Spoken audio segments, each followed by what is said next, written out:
এই নির্বাচনে রাষ্ট্রপতি নির্বাচনে তো যিনি প্রার্থী হচ্ছেন বিএনপির, ওনাকেই, ওনার বাবার ব্যাপারে এই কথা আছে যে ওনার বাবা রাজাকার ছিলেন। একটু জানতে চাইবো ডক্টর শিব্বির আহমেদের কাছে। ডক্টর শিব্বির আহমেদ, যদি বলি মোটামুটি যদি 70 অনুচ্ছেদ, যেহেতু সংবিধানের 70 অনুচ্ছেদে যেই কথা, নিজের দলের বাইরে তো ভোট দেওয়ার সুযোগ নেই এমপিদের যে রাষ্ট্রপতি নির্বাচনে, সেক্ষেত্রে বিএনপির পক্ষ থেকে তো আসলে রাষ্ট্রপতি নির্বাচিত হবেন, এটা মোটামুটি ধরা যায় যে সংবিধান।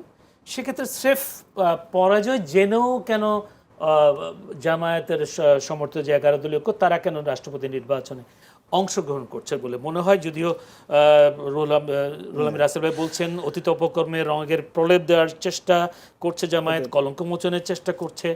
আবার জামায়াত আমির যেটা বলছেন, যা সব ছাত্রলীগ করলেও গুরুত্ব হবে শিবির করতে। আচ্ছা, রাসেল ভাইয়ের বক্তব্য দিতেই পারেন। তা আমি যদি বলি যে রাষ্ট্রপতি নির্বাচনে বিরোধী দলের অংশগ্রহণ, এটাকে এপ্রিসিয়েট করা উচিত।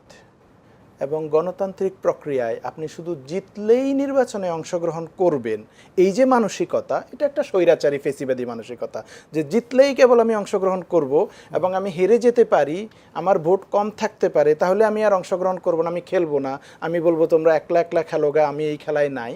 এইটা ফেসিবাদী স্বৈরাচারী মানসিকতা, এটা ডেমোক্রেটিক মানসিকতা না। তো কেউ যদি এটাকেই সঠিক মনে করেন, রাসেল ভাই যদি মনে করেন যে জামাতের ওটাই সঠিক ছিল যে হেরে যাবে তাও কেন ক্যান্ডিডেট দিচ্ছে, না আমি এই কথা কিন্তু যদি হয় ওটা সঠিক না। আমি জামাতের প্রার্থিতা নিয়ে কোনো কথা বলিনি, আপনি না।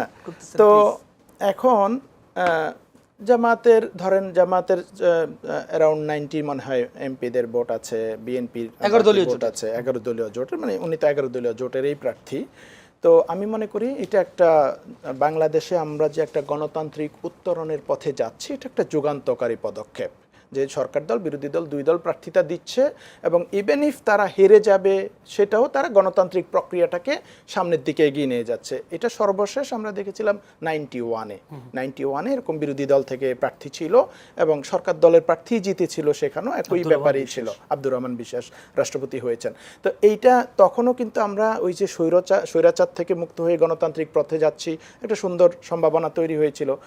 এটা আমি মনে করি একটা সুন্দর সম্ভাবনা আমাদের গণতান্ত্রিক অভিযাত্রায়। আমি বিরোধী দলকে অ্যাপ্রিসিয়েট করি যে তারা ডিসিশন নিয়েছে, তারা প্রার্থী দিয়েছে।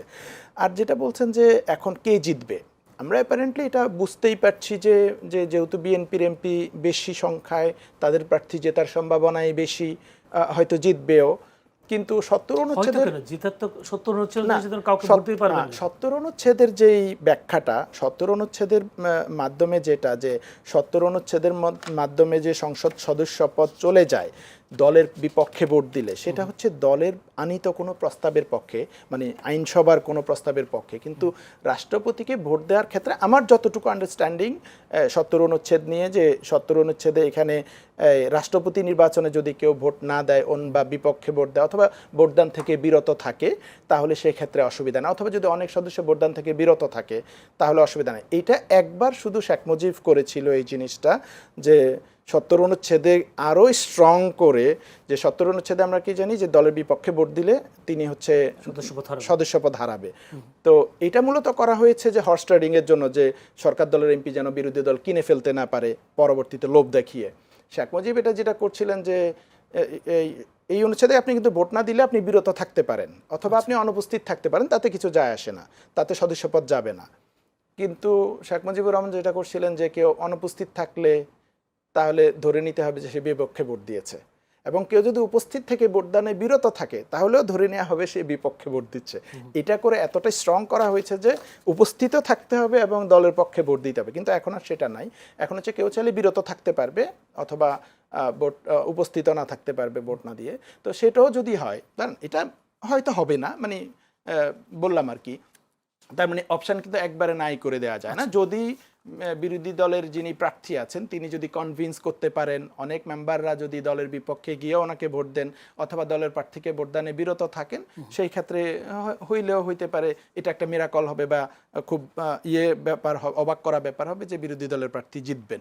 আদারওয়াইজ সরকার দলীয় প্রার্থী যিনি প্রার্থী তিনি জিতবেন, সেটা আপাতত মির্জা ফখরুল ইসলাম যেটা বলছিলেন যেটা বলছিলেন যে জামায়াত একটা ভালো সুযোগ পেয়েছে অতীতের কলঙ্ক মোচনের জন্য। আমার মনে হয় না এইসব কথাবার্তা দেখেন, এগুলো তো র্যাটরিক বাজারে আছে, এগুলো বলতে বলতে হাসিনা পালায়া এই দেশ ছেড়া চলে গেছে, এইসব কথা দিয়ে আসলে বাংলাদেশের পলিটিক্স আর এখন ডিফাইন্ড হচ্ছে না। এখনকার বাংলাদেশের পলিটিক্সে এইটা মেইন র্যাটরিক না। কারণ আপনি বিএনপি আছে, জামাত আছে, দুই দলেই হচ্ছে, আপনি যদি বলেন এই মুক্তিযুদ্ধ বা ইয়ের ব্যাপারে দুই দলের অবস্থান সিমিলার। জিয়াউর রহমান যখন প্রথম সরকার এই দল গঠন করলেন এবং 78-এ যখন প্রেসিডেন্ট ইলেকশন হলো, মেজর জেনারেল এমএজি ওসমানী জিয়ার বিপরীতে প্রেসিডেন্ট ইলেকশন করছেন এবং তিনি তখন বলছেন আমি এই ইলেকশনে অংশগ্রহণ করতেছি স্বাধীনতার পক্ষের শক্তি আর বিপক্ষের শক্তির লড়াই দিয়ে। অর্থাৎ উনি জিয়াউর রহমানকে বলছেন স্বাধীনতার বিপক্ষের শক্তি, ওনার নিজেকে বলছেন উনি মুক্তিযুদ্ধের সর্বাধিনায়ক ছিলেন, উনি মুক্তিযুদ্ধের পক্ষের শক্তি। কেন বলছেন? কারণ জিয়াউর রহমান যে দল গঠন করছেন ওই দলে অসংখ্য মুক্তিযুদ্ধ বিরোধী পাকিস্তানপন্থী বা ইউনাইটেড পাকিস্তানের পক্ষে ছিল এরকম রাজাকার শান্তি বাহিনীর লোকজনকে নিয়ে উনি দল গঠন করছেন। সো স্বাধীন বাংলাদেশে যদি প্রথম কোনো দল, গঠিত হওয়া দলগুলোর মধ্যে প্রথম কোনো দল যেটা হচ্ছে স্বাধীনতা বিরোধীদেরকে নিয়ে গঠিত হয়েছে সেটা হচ্ছে বিএনপি। সো আমার মনে হয় না এই স্বাধীনতার পক্ষ বিপক্ষ এটা নিয়ে বিএনপির এমন কোনো অ্যালার্জি থাকবার দরকার আছে বা আছে। কারণ জিয়াউর রহমান যখন মাত্র স্বাধীনের পরপর 77-78 সালে উনি যখন দল গঠন করেন তখনই তিনি এটা রিয়েলাইজ করছেন যে এই যে স্বাধীনতার পক্ষ বিপক্ষ করা এটা দেশকে পিছিয়ে নেওয়ার একটা কৌশল। উনি বরং যোগ্য লোক যারা আছে রাজনৈতিক কারণে স্বাধীনতার পক্ষ বিপক্ষ করেছে তাদেরকেও তিনি নিয়েছেন। শাহ আজিজকে তিনি প্রধানমন্ত্রী বানিয়েছেন, মশিউর রহমান জাদু মিয়াকে নিয়েছেন। ইভেন এখন আপনি যদি বলেন এই নির্বাচনে, রাষ্ট্রপতি নির্বাচনে তো যিনি প্রার্থী হচ্ছেন বিএনপির, ওনাকেই, ওনার বাবার ব্যাপারে এই কথা আছে যে ওনার বাবা রাজাকার ছিলেন। তো এখন একজন রাজাকারের ছেলে আরেকজন মুক্তিযোদ্ধা ক্যান্ডিডেট হচ্ছে, তাহলে আপনি বলবেন রাজাকারের ছেলেকে ভোট না দিয়ে মুক্তিযোদ্ধাকে ভোট দেন? এগুলো তো হবে না। মানে আলটিমেটলি দিন শেষে রাজাকারের ছেলে হলো ওনাকেই বিএনপি ভোট দিবে, কারণ উনি বিএনপির দলের। তাই মনে করি মুক্তিযুদ্ধের পক্ষ বিপক্ষ এগুলো দিয়ে আসলে বাংলাদেশের রাজনীতি যে কন্ট্রোল করা হয়েছে লুটপাট করবার জন্য, ফেসিবাদ চালানোর জন্য, এটা গত 15 বছরে আসলে চলে গেছে এবং এটার আবেদনও, এই বিভাজনের আবেদনটা চলে গেছে। এটা আমি মনে করি না এখনকার মতো আর এটা নিয়ে এভাবে আলাপ তুলবার ব্যাপার আছে। কারণ বাংলাদেশের জনগণের উপরে এই সিদ্ধান্ত তো আছে, জনগণ গত 15 বছর ধরে তো এগুলো শুনেছে, শুনে জনগণ এবারে ভোটের রায় দিয়েছে। জনগণ জানে যে মুক্তিযুদ্ধে কোন দলের ভূমিকা কী ছিল, কারা পক্ষে ছিল বিপক্ষে ছিল, এগুলো জেনেও জনগণ বিএনপিকে 50% ভোট দিয়েছে, জামাতকে 40%-এর মতো প্রায় মানুষ ভোট দিয়েছে। সো আমি মনে করি এটা জনগণ এটার ব্যাপারে সিদ্ধান্ত দিয়েছে। এটা দিয়ে আর যাতে উঠবার, নিচে নাম্বার উপর উঠবার কারো কিছু নাই। বিএনপিও তো যে রাজাকারের ছেলেকে নমিনেশন দিয়ে আমি মানে যাতে উঠতেছি এরকম কোনো ব্যাপার নাই। 11 দলীয় জোট মুক্তিযোদ্ধাকে নমিনেশন দিয়ে যাতে উঠবার ব্যাপার আছে এরকম না। আমি মনে করি তারা দুই দলেই তাদের মধ্যে যোগ্য ব্যক্তিকে নমিনেশন দেওয়ার চেষ্টা করেছেন এবং বিএনপির মধ্যে ওনারা মনে করেছেন মির্জা ফখরুল ইসলাম আলমগীর সবচেয়ে যোগ্য ব্যক্তি। ওনাদের মধ্যে দীর্ঘদিন ধরে তার দীর্ঘ রাজনৈতিক ইতিহাস আছে, দলের মহাসচিব হিসেবে দায়িত্ব পালন করছেন। আর কর্নেল অলি আহমেদ 11 দলীয় জোটের অন্যতম একটা দল এবং ওনার দল থেকে কেউ সংসদ সদস্য হতে পারেননি, জিততে পারেননি।